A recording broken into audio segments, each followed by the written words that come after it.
President Biden and other G7 leaders laying wreaths at Peace Memorial Park in Hiroshima, the site commemorating the victims of the catastrophic U.S. atomic bomb attack in 1945 that led to the end of World War II. As our foreign correspondent Britt Clennett reports, it was a sobering backdrop for the G7 summit and a reminder in a time of global tensions of the lingering nuclear threat today. In a place that understands the horrors of war, Ukrainian President Volodymyr Zelensky paying respects to the victims of the first nuclear attack in history. As nuclear tensions spike from the battlefields of Ukraine to the Korean peninsula, Hiroshima and its history stand as a testament to the ravages of nuclear war.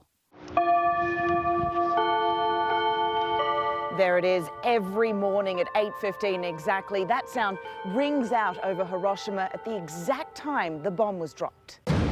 Detonated at 2,000 feet above the city, a single atomic bomb causing an explosion that ripped through the town, destroying everything within a half-mile radius, an intense fire swallowing up the city and claiming at least 100,000 lives. When I recall those days, I get hurt, but I want to cry. Keiko Agura was just 8 years old, but the memories of that day remain hauntingly vivid. First, there was bright flash wind, like a typhoon or tornado, you know.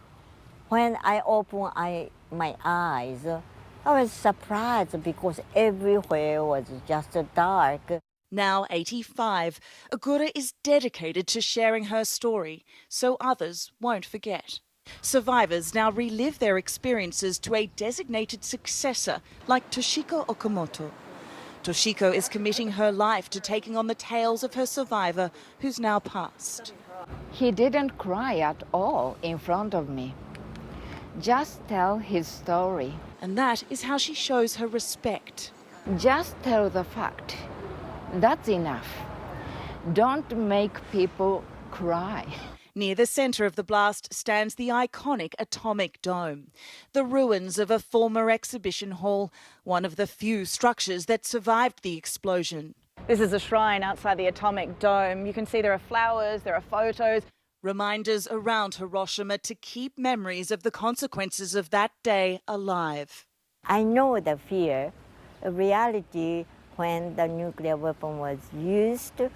But then I can't stand even existing. We need to think about the future generation. For this week, Britt Clennett, ABC News, Hiroshima.